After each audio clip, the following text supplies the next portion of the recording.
हाँ बच्चों, good evening. देखिए बेटा, लास्ट क्लास में हम लोगों ने जो टॉपिक किया था that was derivation of equation of motion.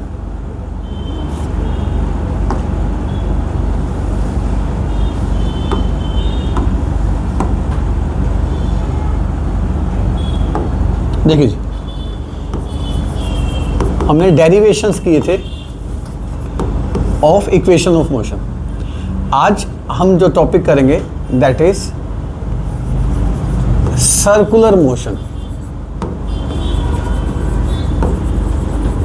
और सर्कुलर मोशन में जो टॉपिक कवर करेंगे वो रहेगा यूनिफॉर्म सर्कुलर मोशन। देखिए बच्चे, अभी तक आपने जो मोशन पढ़ी थी एक ऑब्जेक्ट की, वो स्ट्रेट लाइन में पढ़ी थी, motion in a straight line, right. अब जरूरी नहीं होता कि जब भी कोई बॉडी मूव करे वो स्ट्रेट लाइन में मूव करे। फॉर एग्जांपल, मान लो आप इस रोड पे ट्रैवल कर रहे हो, ये आपकी कार है,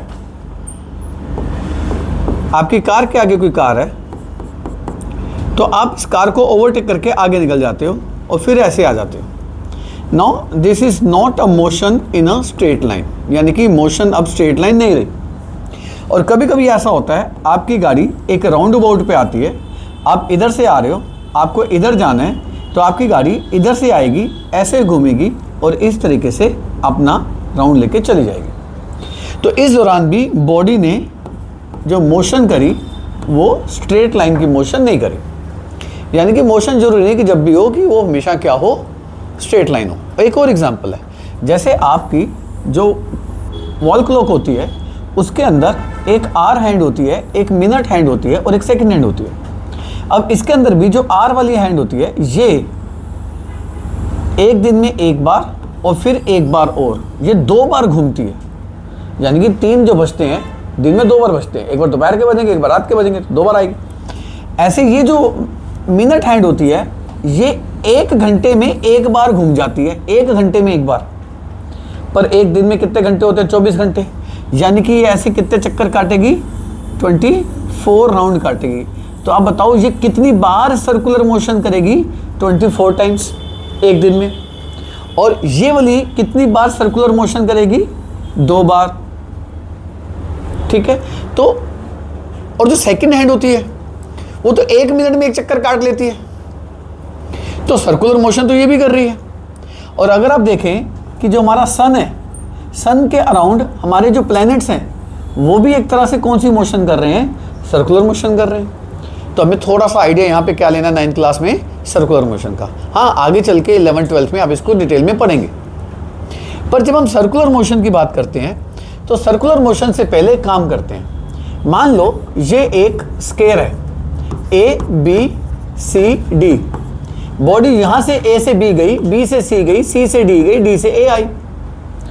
मान लो उसकी स्पीड थी 2 मीटर पर सेकंड, यहाँ भी उसकी स्पीड थी 2 मीटर पर सेकंड, यहाँ भी उसकी स्पीड थी 2 मीटर पर सेकंड, यहाँ भी उसकी स्पीड थी 2 मीटर पर सेकंड।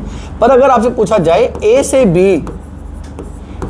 बी उसकी वेलोसिटी क्या थी, तो आप कहेंगे उसकी वेलोसिटी थी 2 meter per second towards B, या from A to B, from A to B. अगर कोई पूछे व्हाट इज द वेलोसिटी, ये वेलोसिटी की बात हो रही है। ये किसकी बात हो रही है मेरे बच्चों? वेलोसिटी। स्पीड तो चारों केस में सेम है, स्पीड में डायरेक्शन की बात तो होती नहीं। तो बी टू सी की बात करूंगा तो again the velocity is 2 meter per second. कहां से कहां? From B to C, direction बदल गई। Now C to D, again 2 meter per second, कहां से कहां? From C to D, and again D to A. What is the velocity? 2 meter per second from कहां से कहां? D to A. पर आप देखो इन चारों केस में magnitude, this is a magnitude, magnitude is same, but in all cases direction is different. तो डायरेक्शन के बदलने से हम वेलोसिटी को भी डिफरेंट मानेंगे। यानी कि इन सभी केस में velocity is different, although the magnitude is same, So why velocity is considered to be different? Because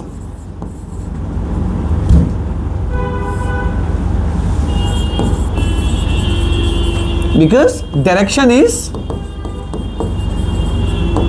changing. तो यहां पे क्या चेंज हो रही थी मेरे बच्चों? डायरेक्शन. तो एक बात हमने सीख ली कि अगर डायरेक्शन चेंज होगी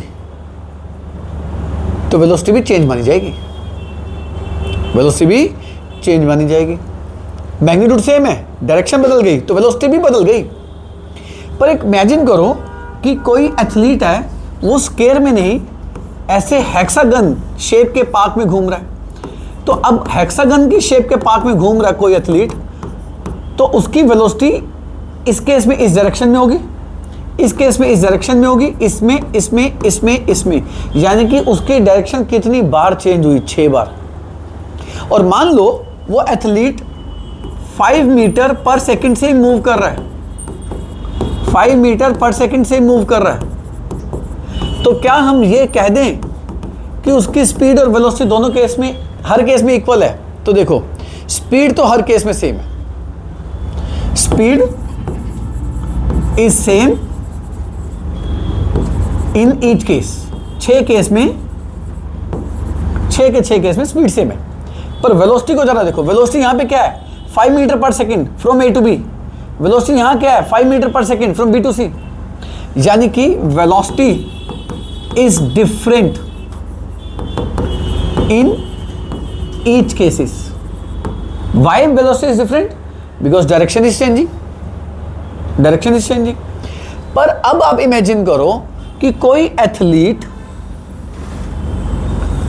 इस सर्कल में मूव कर रहा है, जिस सर्कल का रेडियस मान लो r है.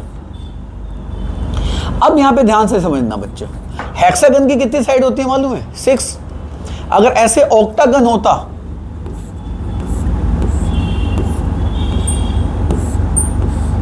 अगर ऐसे ऑक्टागन होता कितनी साइड होती? 8. डेकागन होता कितनी साइड होती?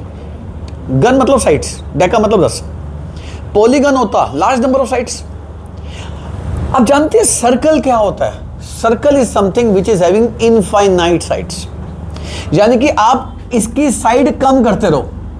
8 से 10 कर दो, 10 से 16 कर दो, 16 से 20 कर दो, 20 से 30 कर दो, 30 से 50 कर दो, तो अल्टीमेटली वो कौन सी शेप लेने लग जाएगा? सर्कुलर शेप लेने लग जाएगा. तो how many side circle is having? Circle की इनफाइनाइट साइड्स होती है मेरे बच्चों. इनफाइनाइट साइड्स होती है. यानी कि अगर वो मान लो क्लॉकवाइज घूम रहा है, this is clockwise direction, this is clockwise direction. अगर वो क्लॉकवाइज घूम रहा है तो इस पॉइंट ए पे जो उसकी डायरेक्शन होगी, इस पॉइंट बी पे आते आते उसकी डायरेक्शन चेंज हो जाएगी. अरे इस बी तक तो छोड़ो, इस ए से यहां पे भी आएगा ना, सी पे. इस ए पे डायरेक्शन अलग होगी, सी पे भी डायरेक्शन अलग होगी. अब बी पे जो डायरेक्शन होगी, ई पे डायरेक्शन और अलग होगी. ई पे छोड़ो, एफ पे भी और अलग होगी. एफ छोड़ो, जी पे भी डायरेक्शन क्या हो जाएगी? अलग ही होगी. यानी कि you can pick any 2 point, any 2 point, कोई भी 2 पॉइंट चुनोगे, वहां पे डायरेक्शन सेम होगी, डिफरेंट होगी? डिफरेंट, क्योंकि हर पॉइंट पे अलग डायरेक्शन, हर पॉइंट पे अलग direction. Infinite points, infinite directions. यानी कि अगर इस ऑब्जेक्ट की ए पर स्पीड 2 मीटर पर सेकंड थी, सी पर स्पीड 2 मीटर पर सेकंड थी, बी पर स्पीड 2 मीटर पर सेकंड थी, ई पर स्पीड 2 मीटर पर सेकंड थी, पर मैं आपसे पूछता हूं, ए पर स्पीड इतनी थी, डायरेक्शन अलग थी. सी पर स्पीड इतनी थी, डायरेक्शन अलग थी. बी पर स्पीड इतनी थी, डायरेक्शन अलग थी. ऐसी मोशन को हम कहते हैं uniform circular motion. So uniform circular motion is a type of motion in which object moves in which direction? Circular direction.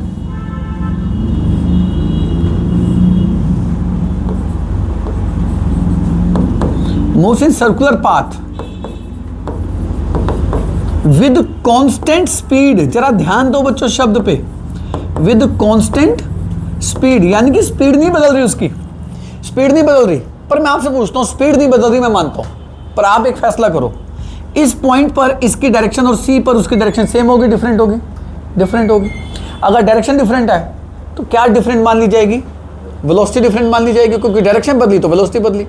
तो यानी कि यूनिफॉर्म सर्कुलर मोशन में स्पीड सेम होती है, पर यूनिफॉर्म सर्कुलर मोशन में velocity is different at each point. Her point पे क्या अलग हो जाएगी? वेलोसिटी। और वेलोसिटी क्यों अलग हो जाएगी हर पॉइंट पे? क्योंकि हर पॉइंट पे क्या अलग है? डायरेक्शन। बिकॉज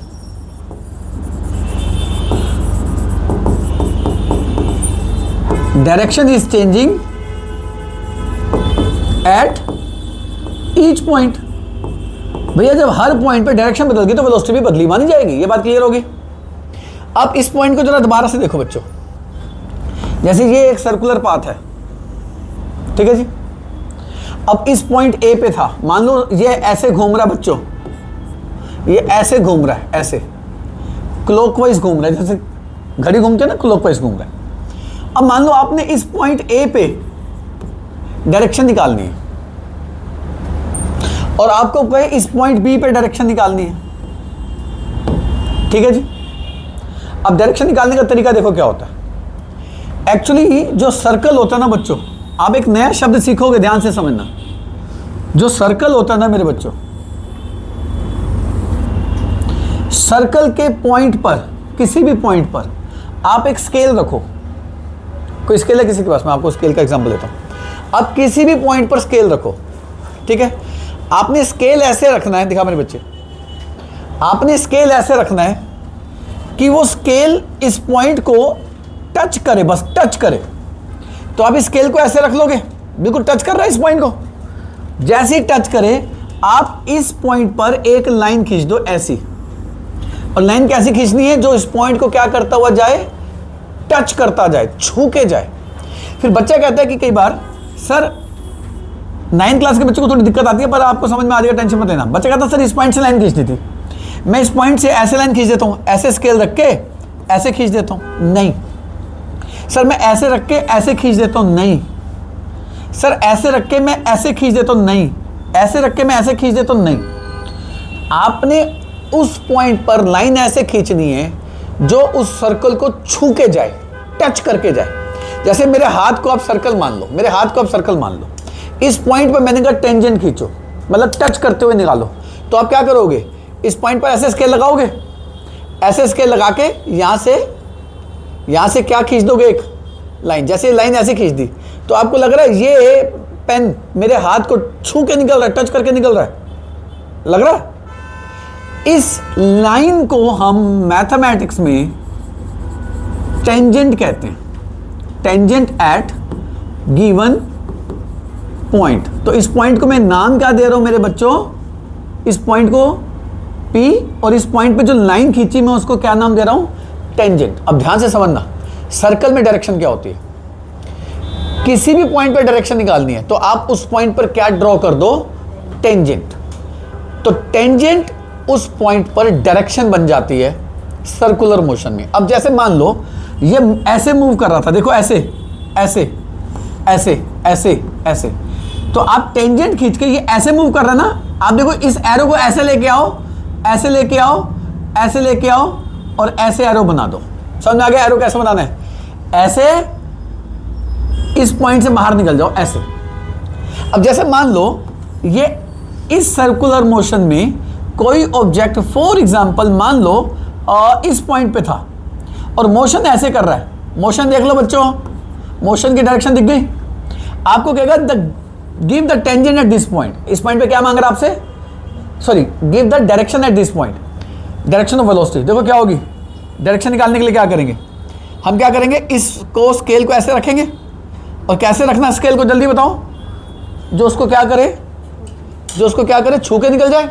जैसे ये स्केल देखो, आपको लग रहा है ये स्केल इसको छू के निकल रहा है, मैं टच नहीं कर पाऊंगा, टच करता हूं तो सेंस बोर्ड है, सेंस ले लेता उसकी। तो जैसे ही मैं इसको टच करूंगा तो अच्छा ऐसे ठीक है, गलत है? गलत है। ए ऐसे ठीक है, गलत है? अच्छा ऐसे ठीक है, हमें ऐसे अच्छा यहां ठीक है, नहीं, हमें कहां रखना है इसको, जो उसको बिल्कुल छू के निकले। तो यहां से छू के निकलेगा तो एक लाइन खींच देंगे ऐसी। अब हमें क्या देनी है इसकी, जल्दी बताओ, डायरेक्शन क्या बनाना है, इधर देखो, ऐसे आ रहा है ऑब्जेक्ट, ऐसे आ रहा है ऑब्जेक्ट, ऐसे आ रहा है ऑब्जेक्ट, ऐसे इधर निकल जाएगा वो। तो this is a direction of velocity at this point P. और इस लाइन को नाम क्या देते हैं बच्चों, टेंजेंट। टेंजेंट क्या नाम देते हैं, टेंजेंट। तो अगर आपसे पूछे सर्कुलर मोशन में, अगर आपसे पूछे सर्कुलर मोशन में वेलोसिटी की डायरेक्शन क्या होती है, what is direction of velocity at point A, तो मैं इस पॉइंट ए पे क्या खींचूंगा, स्केल को ऐसे रख के क्या खींच दी मैंने, बताओ, टेंजेंट। इस टेंजेंट पे ये ऐसे जा रहा है तो ये इसकी एरो बन गई। मान लो बी पे कहता है गिव द डायरेक्शन, तो बी पे स्केल ऐसे रखूंगा, बिल्कुल ऐसे, जो छू के निकल रहा है, छू के निकल रहा है, और छू के निकल जाएगा तो मैं ए ये लाइन खींचूंगा और एरो ऐसे आ रहा है, एरो ऐसे बना दूंगा। लॉजिक समझ में आ गया? तो this is direction of velocity at this point B. कहता है इस पॉइंट पे डायरेक्शन दो सी पर, तो आप इस सी पर एक लाइन खींचेंगे, ए जो इसको क्या करके निकलेगी, छू के, और एरो ऐसे आ रहा है, ऐसे बना देंगे, and this line is known as tangent at point C. तो अगर आपको पूछे what is direction of velocity at point कहां पर, सी, तो आप क्या कहेंगे, the direction of velocity is tangent at point C. समझ में आ गया बच्चों? पर अगर मान लो वो ऐसे मूव कर रहा है, ये है अभी तो क्लॉकवाइज घूम रहा था, मान लो एंटी क्लॉकवाइज घूमने लग जाए वो, और कहे कि इस पॉइंट पर डायरेक्शन दो, तो इस पॉइंट को ए मान लो और इस ए पे स्केल रख दो। स्केल को कैसे रखना है, जो इसको क्या करके जाए, छू के जाए। अब एरो कहां बनाना है, जरा ध्यान से देखना, ऑब्जेक्ट ये आ रहा है, ये आ रहा है, ये आ रहा है, ये आ रहा है, ये आ रहा है, यहां से बाहर निकल के ये डायरेक्शन बना देना। समझ आएगा डायरेक्शन कैसे बनानी है? पर एक बात बताओ, अब कोई भी पॉइंट लो, पिक एनी टू पॉइंट, से पॉइंट दिस और point this, just draw tangent. इस पॉइंट पे टेंजेंट ये बनेगी, इस पॉइंट पे टेंजेंट ये बनेगी, इस पॉइंट पे टेंजेंट ये बनेगी, इस पॉइंट पे टेंजेंट ये बनेगी, इस पॉइंट पे टेंजेंट ये बनेगी, इस पॉइंट पे टेंजेंट ये बनेगी, इस पॉइंट पे टेंजेंट ये बनेगी। आपने क्या देखा, हर पॉइंट पे टेंजेंट सेम बन रही है, डिफरेंट बन रही है, डिफरेंट। अगर हर पॉइंट पे टेंजेंट डिफरेंट बन रही है तो हर पॉइंट पर डायरेक्शन क्या मान ली जाएगी, डिफरेंट। तो how many direction of velocity are there in circular motion, infinite, क्योंकि infinite directions, infinite times velocity change होगी। ये बात समझ में आ गई मेरे बच्चों को? यहां तक बात क्लियर है? सर्कुलर मोशन में ये बात क्लियर है? अच्छा एक बात और, एक न्यूमेरिकल मैंने बहुत पहले कराया था, अगर आपको याद हो, इधर देखो, ये सर्कल था, ये उसका रेडियस r था, और मान लो ये पॉइंट A था और ये पॉइंट B था। A से B वो आया था, A से B, ये एक कंप्लीट चक्कर नहीं है, ये एक चक्कर के आधे चक्कर का B आधा है। अगर मैं एक को आधा करके और आधा कर दूं तो आप उसको क्या कहते हो, 1/4, एक के 4 टुकड़े हो गए। तो आपको लगता है ये वाला हिस्सा जो है, ये वाला हिस्सा, ये जो ग्रीन वाला हिस्सा मैं बना रहा हूं, ये एक सर्कल का कौन सा हिस्सा है? क्या एक पूरा हिस्सा है? नहीं। क्या ये आधा चक्कर है? नहीं। आधा चक्कर तो ये रहा, ये रहा आधा, तो ये आधे का क्या है, आधा। तो अगर मैं कहूं A से B what is distance, A से B डिस्टेंस क्या कहोगे? पूरा चक्कर कितने का होता है मेरे बच्चों? पूरा चक्कर 2πr का होता है, पर इसमें कितना हिस्सा है, बाय 4, तो 2πr को किससे डिवाइड कर दोगे? अगर ये यहां से यहां होता, C से B, C से B कितना चलता, C से B आप कहते डिस्टेंस इज 2πr का आधा। अब A से B कितना चला, 2πr का 1/4। पर आपको याद है मैंने डिस्प्लेसमेंट भी कराई थी इसकी एक बार, तो अब A से B डिस्प्लेसमेंट क्या हो जाएगी? डिस्प्लेसमेंट क्या होती है मेरे बच्चों? Shortest path. डिस्प्लेसमेंट क्या होती है? Shortest path. आना जरा, शॉर्टेस्ट पाथ क्या बन रहा है इसका? ये स्ट्रेट लाइन। अब A से B अब हमें क्या निकालनी है मेरे बच्चों? डिस्प्लेसमेंट। डिस्प्लेसमेंट के लिए हम क्या करेंगे? हम इसको बना देंगे ट्रायंगल। अरे ट्रायंगल कौन सा बन गया? Right angle triangle. तो ए बी ओ, तो A O B is a right angle triangle. तो A B square is equal to O A square plus O B square. Pythagoras लगा दी मेरे बच्चों। अच्छा A B is a displacement, A B is a displacement. तो A B square is equal to O A क्या है? Radius, O B क्या है? रेडियस। अरे रेडियस और रेडियस सेम है। तो ए बी स्क्वायर किसके इक्वल हो गया? 2r square. और इस स्क्वायर को हटाते हो, इतना मैथ आता है मेरे बच्चों, यहां क्या लगा देते हो? Under root. अच्छा अंडर रूट 2 को अंडर रूट 2 ही रखो। आर स्क्वायर जब बाहर आएगा तो वो क्या बन जाएगा? आर। तो what is displacement? A B की वैल्यू क्या आ गई? Under root 2 into R. तो अगर इस क्वेश्चन में आपको रेडियस दे दे, रेडियस इज से 10 सेंटीमीटर, तो आप कहेंगे under root 2 into 10 centimeter. Root two की वैल्यू क्या बताई थी? 1.414 इंटू 10। तो 10 से मल्टीप्लाई कर दोगे 14.14 मीटर इसकी डिस्प्लेसमेंट आ जाएगी। और डिस्टेंस के लिए 2πr/4 कर देना। समझ में आ गया मेरे बच्चों को? अच्छा अब एक बात बताओ, अगर वो एक सर्कुलर मोशन कर रहा है, एक ऑब्जेक्ट जिस सर्कल का रेडियस r है, और अगर वो 1 कंप्लीट राउंड ले ले मेरे बच्चों, एक पूरा चक्कर काट ले, एक पूरा चक्कर, तो एक पूरे चक्कर के बाद जानते हैं उसकी स्पीड क्या होगी? Total distance upon time. Total distance कितना होता है? 2πr। टाइम को t मान लो, तो this is what? Average speed. ये क्या आ गई उसकी? Average speed. पर अगर आपसे पूछा जाए एवरेज वेलोसिटी, आप जानते हैं एवरेज वेलोसिटी कितनी हो जाएगी? 0, क्योंकि जब एक कंप्लीट राउंड कोई लेता है तो एक कंप्लीट राउंड में डिस्प्लेसमेंट की वैल्यू क्या आ जाती है? 0। एक पूरा राउंड लेगा ना, ए से चला ए पे पहुंच गया, तो ए और ए में तो 0 डिस्टेंस है। तो जब डिस्प्लेसमेंट 0 है तो फिर एवरेज वेलोसिटी की वैल्यू क्या आ जाएगी मेरे बच्चों? तो अगर आपको पूछा जाए एक कंप्लीट राउंड लेने में what is average speed and average velocity, तो average speed is 2πr upon time and average velocity is 0। यहां तक बात समझ में आ गई? तो हमने यहां पे क्या सीखा कि जब कोई ऑब्जेक्ट सर्कुलर मोशन करता है और यूनिफॉर्म सर्कुलर मोशन होती है, यूनिफॉर्म सर्कुलर मोशन की डेफिनेशन मैंने पीछे लिखी थी कि भैया यूनिफॉर्म सर्कुलर मोशन वो मोशन होती है जिसमें बॉडी सर्कुलर पाथ चले पर क्या ना बदले अपनी स्पीड। पर एक बात तो, स्पीड ना बदले, क्या वेलोसिटी बदलेगी? यस। तो यूनिफॉर्म सर्कुलर मोशन में velocity is changing at each point. क्या आप इस बात से सहमत हैं?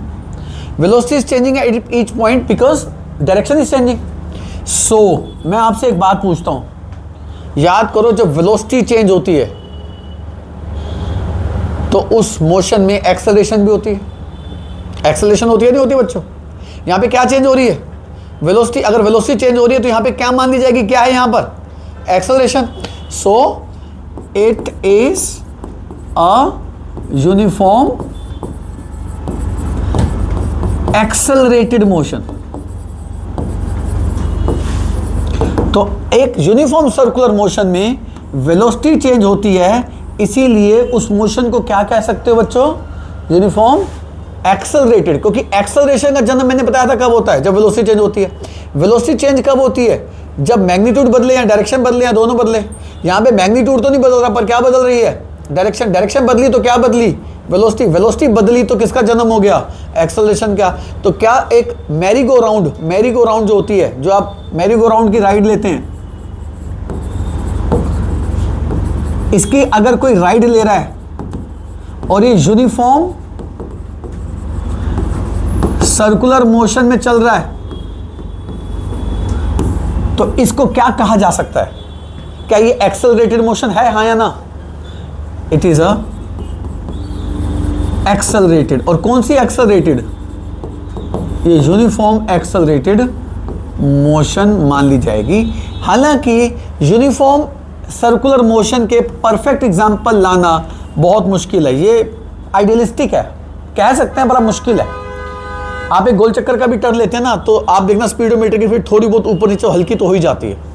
आप भाग भी रहे हैं तो हल्की फुल्की माइन्यूट स्पीड या थोड़ी कम या थोड़ी ज़्यादा हो ही जाती है, ये आइडियलिस्टिक है। पर अगर आप प्लैनेटरी मोशन देखें तो मोशन ऑफ प्लैनेट्स किसके around, sun, is an example of uniform circular motion. अगर आपको पूछा जाए एग्जांपल दो तो बता देना, और पूछा जाए क्या ये एक्सेलरेटेड मोशन है, आप क्या कहेंगे, yes it is a accelerated motion. तो पूछा जाएगा व्हाई, तो आपने कहना है भैया eight each point direction is changing, so eight each point velocity is changing, if velocity is changing so it is a accelerated motion.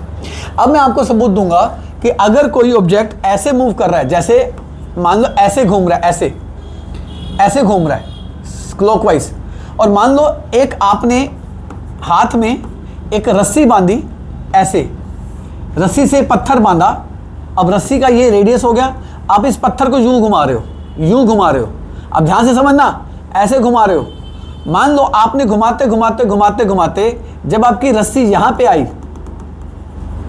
आपने यहां पे रस्सी को छोड़ना है, आपके दिमाग में रस्सी जब यहां आएगी मैं छोड़ दूंगा, ऐसे घुमा रहे हो ना, ऐसे ऐसे, इस पॉइंट पे जब रस्सी आएगी तो आपने क्या करना, उसको इस पॉइंट पे जब बॉल आएगी तो आपने क्या करना, उसको छोड़ना है। आपको पता है जैसे आप छोड़ेंगे वो ऐसे घूम रही थी ना, ऐसे ऐसे ऐसे ऐसे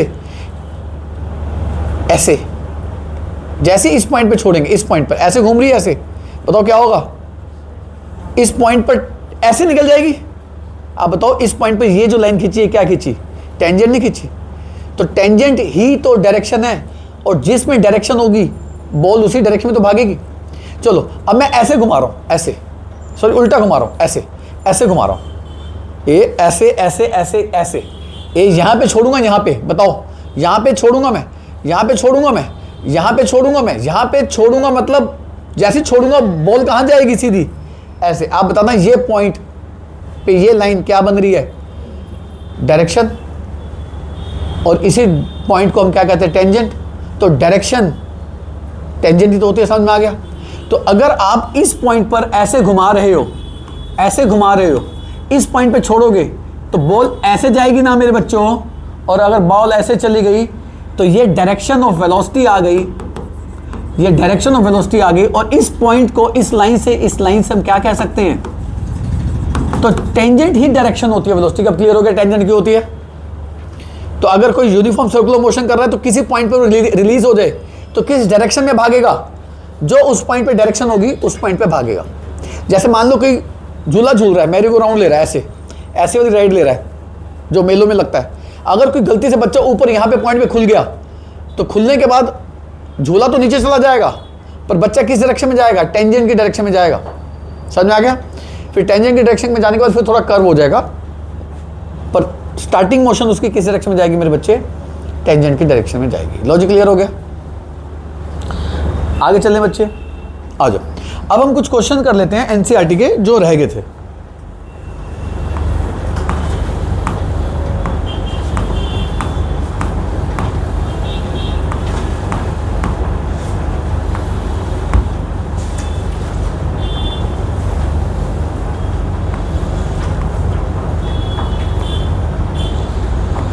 आ जी बच्चों, हाँ इस पेज के तो सारे क्वेश्चन इसके रह गए थे।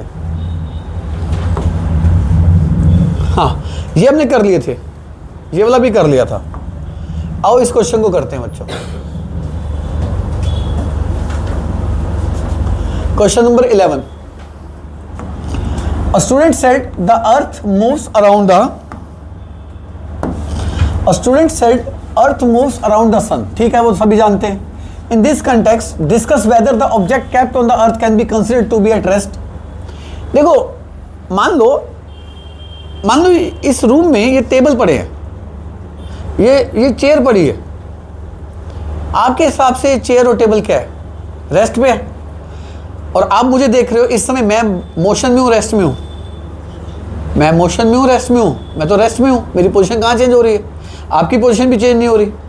तो आप भी मेरे हिसाब से रेस्ट में हैं और मैं आपके हिसाब से आपके हिसाब से मैं रेस्ट पे हूँ और मेरे हिसाब से आप रेस्ट पे हो।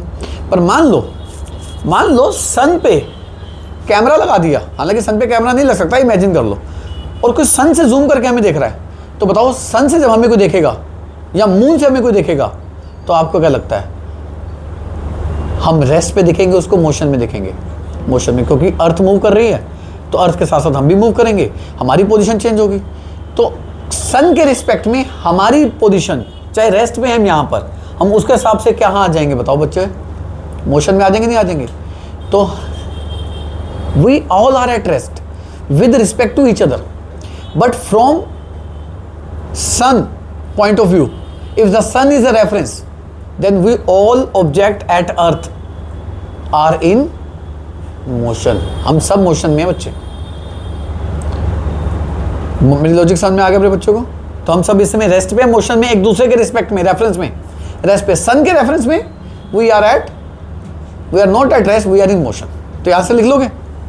आ जाओ क्वेश्चन नंबर 12 कह रहा है ये वेलोसिटी टाइम ग्राफ दिया हुआ है, वेलोसिटी टाइम ग्राफ दिया हुआ है 0 से 120, ये 0 से 120 सेकंड तक का वेलोसिटी टाइम ग्राफ दिया हुआ है। कह रहा है शेड करना है एरिया, शेड करना है जो रिप्रेजेंट करे displacement of the cyclist while the cycle is moving with the constant velocity. कह रहा है कांस्टेंट वेलोसिटी से मूव कर रहा है, उसको शेड करो। आना जरा, वेलोसिटी 1 हुई, 2 हुई, 3 हुई, आप बताओ 3 के बाद उसकी वेलोसिटी काफ़ी देर तक कितनी रही? 3 ही रही। यानी कि जब टाइम कितना था 20 सेकंड और टाइम कितना हो गया 100 सेकंड, उसकी वेलोसिटी 3 की 3 रही। तो कह रहा है शेड करो जब वो कांस्टेंट वेलोसिटी से मूव कर रहा था।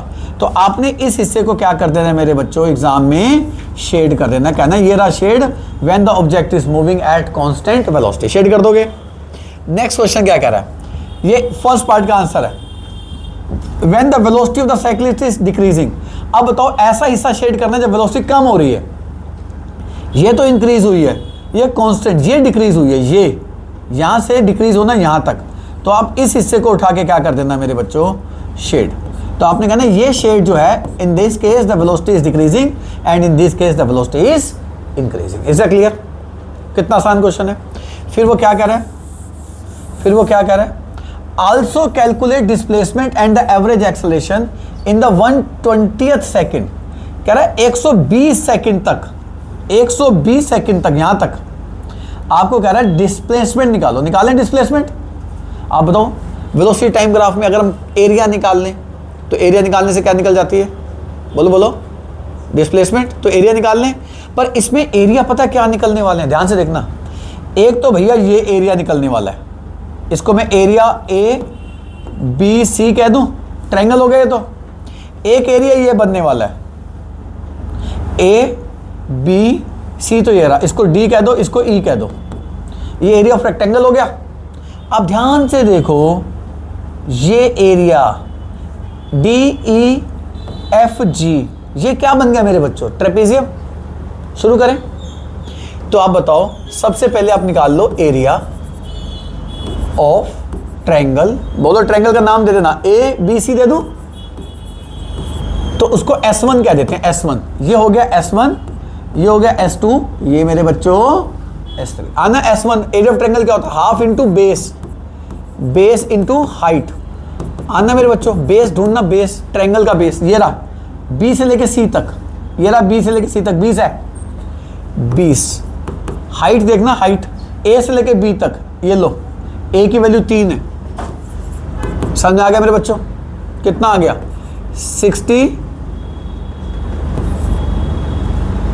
60 डिवाइडेड बाय 2, 60 डिवाइडेड बाय 2। समझ में आ गया? कितना आ गया मेरे बच्चों? जल्दी बोलो।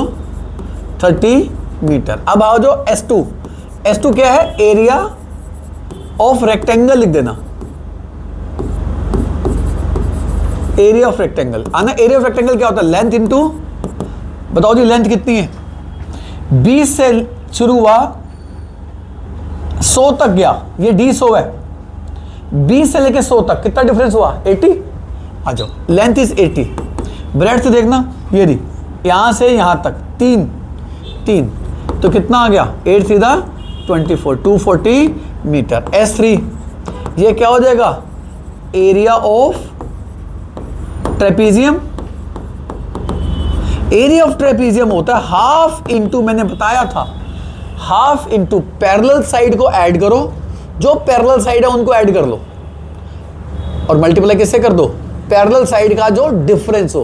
पहले इस जल्दी से ट्रेपीजियम में देखना पैरेलल साइड कौन सी दिख रही है आपको, आपको ED और FG पैरेलल साइड है या अनपैरेलल साइड है, पैरेलल साइड को जोड़ना होता है, add ED and FG, half into ED plus FG, ऐसे लिख दो, टीचर को भी कंफ्यूजन ना हो बच्चे ने क्या किया, समझ में आ गया। इंटू इन दोनों साइड का डिफरेंस, आना जरा, इस लाइन और इस लाइन में डिफरेंस 100 से 120, ये डिफरेंस है, ये 120 है, ये 100 है, तो बताओ इन पैरेलल साइड में डिफरेंस क्या कह दूंगा, DG कह दूं, DG। आना जरा मेरे बच्चों, हाफ ED की वैल्यू बताओ जल्दी से, ED ये वाली ED कितना भाई 3 प्लस FG, ये रहा FG बहुत बढ़िया 2 इंटू में DG ये देखो 100 से लेके 120 कितना होता है 20, कर दो 1/2, 3 + 2 5, 20, ये आ गया 10, ये आ गया 50, तो आपका टोटल डिस्टेंस कितना हो जाएगा, S1 S2 मेरे बच्चों बोलो, S3 S1 की वैल्यू बोलो 30, S2 की वैल्यू बोलो 240, S3 की वैल्यू बोलो 50, ऐड कर दो, समझ में आ गया, तो कितना आ गया 320 मीटर। चलें आगे मेरे बच्चों, अच्छा क्वेश्चन आ सकता है, आगे बढ़े, चलिए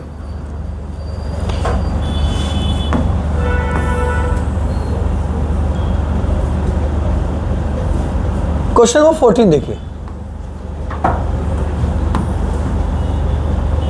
क्वेश्चन नंबर 14 देखिए,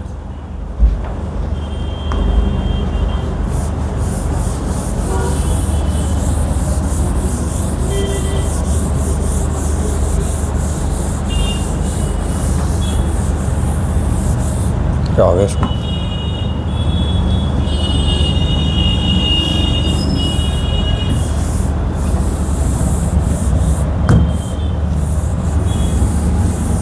आइए बच्चों, क्वेश्चन नंबर 14 कह रहा है on entering a straight highway मतलब स्पीड वेलोसिटी बराबर होती है, a car continues to move with a constant velocity of 6 meter per second for 2 minutes.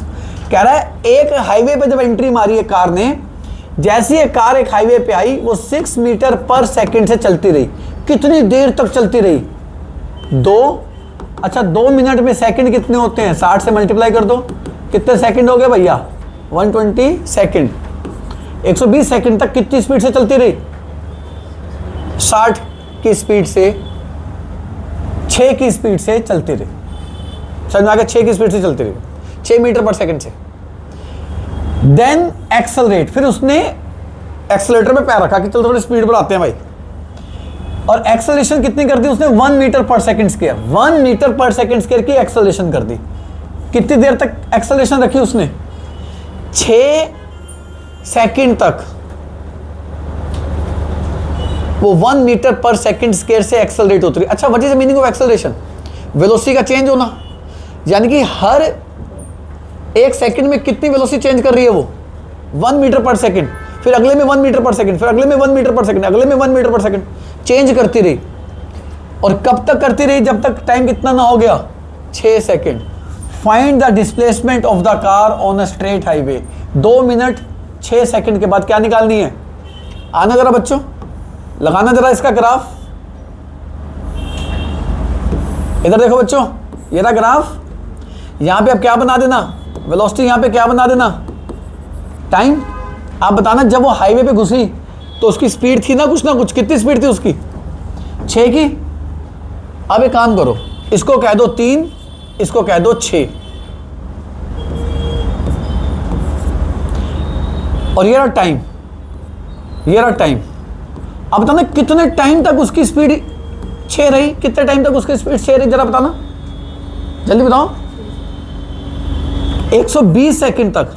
तो अब एक काम करो, इसको 120 कैसे कर सकते हो, इसको कह दो 30, 60, 90, 120, 150, 180, 30 सेकंड बढ़ा रहा हूं मैं, 30 और 120 तक। ये लो 120 तक उसकी स्पीड कितनी रही मेरे बच्चों, 6 की। ग्राफ समझ में आ गया कैसे बना दिया कि ये 6 की स्पीड चलती रही कब तक, जब तक 120 सेकंड नहीं हो गए। अब बताना अगले 6 सेकंड तक वो कितनी एक्सेलरेशन कर रही है, 6 की, सॉरी अगले 6 सेकंड तक कितने की एक्सेलरेशन कर रही है, 1 मीटर पर सेकंड की। आप बताना v इजिकल टू क्या होता है मेरे बच्चों, u प्लस v की वैल्यू कितनी आएगी 6 सेकंड के बाद, देखते हैं। उसकी वेलोसिटी कितनी थी 6, a कितनी है 1, टाइम कितना लगा उसको 6 सेकंड, 6 सेकंड तक चलती रही। अब v की वैल्यू कितनी आ गई मेरे बच्चों, बताना जरा, लो जी बताना। 120 के बाद जब 6 सेकंड होंगे, मान लो 6 हैं, 126 मान लो इसको, दिस इज 126, 126वें सेकंड पे फैसला करना जरा बच्चों, उसकी वेलोसिटी कितनी थी, बोलो बोलो, 12 थी। तो 3, 6, ये 9, ये 12, तो यहां तक पहुंच गई थी। ए 6 पे 126वें सेकंड पे ये उसकी क्या होगी थी वेलोसिटी, तो उसकी वेलोसिटी 6 से 12 पहुंच गई। कब, जब टाइम कितना था 126। समझ में आ गया मेरे बच्चों को 126 कैसे कर दिया। अब वो कह रहा है डिस्प्लेसमेंट निकालनी है, डिस्प्लेसमेंट पूरी जर्नी की निकालनी है। आप बताओ डिस्प्लेसमेंट में कौन कौन सा एरिया आ रहा है,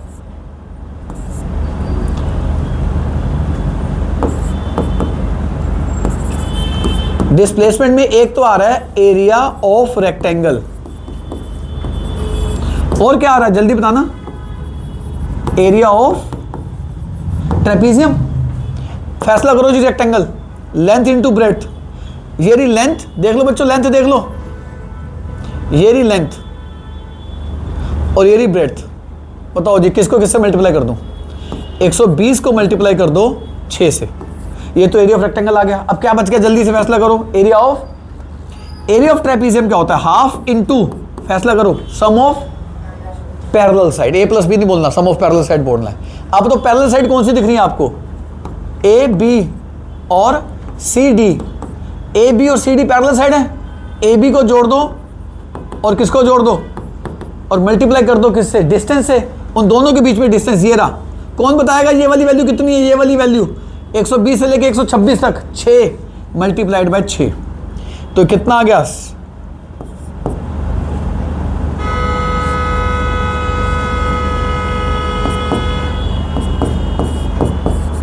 वह 720 आ गया। हाफ इंटू, बताना ए बी की वैल्यू कितनी है बच्चों, A B 6 plus C D की वैल्यू कितनी है, सी डी ये रहा, सी डी की वैल्यू कितनी है, 12 तक जाना था, 12 तक, सॉरी यहां तक जाना था हमने, ये बनाना था 12 तक। समझ में आ गया 12 तक क्यों बनाया है, क्योंकि फाइनल वेलोसिटी 12 है। तो C D is 12, 6 plus 12 multiplied by height, height कितनी है 6, तो 720 प्लस हाफ, 6 और 12 को ऐड करो 18, मल्टीप्लाई करो किससे 6 से, ये आ गया कितना 354, 720 में 54 ऐड कर दो तो 774 आंसर आ गया, 774 मीटर। मैं दोबारा से लिख देता हूँ काट के, 774 मीटर आंसर आ गया। समझ आ गया बच्चों कैसे निकाला, कर लेंगे क्वेश्चन। फिर जहाँ तक मुझे याद आता है घड़ी वाला क्वेश्चन मैंने पहले करा रखा है, अगर आपको याद हो, पहले करा दिया था मैंने। बोलो बच्चे, कोई डाउट किसी को? तो इसका ग्राफ दोबारा से मैं थोड़ा क्लियर कर देता हूँ, अगर किसी बच्चे को नहीं दिख रहा। आपने 3, 6, 9, 12 और 6 की स्पीड चलती रही कब तक, जब तक टाइम कितना ना हो गया, बोलो 120, और 120 के बाद जब 126 आया, अब उसकी 126 पे स्पीड कितनी हो गई थी 12, तो इसको 12 से जोड़ दिया और ये वाला एरिया आपने निकाल लिया। तो ये हमने निकाला है, एक हमने ये रेक्टेंगल का एरिया निकाला है और एक अपने इस ट्रेपीजियम का एरिया निकाला, उन दोनों को ऐड कर दिया। समझ आ गया बच्चों ग्राफ का क्वेश्चन? कोई डाउट किसी को?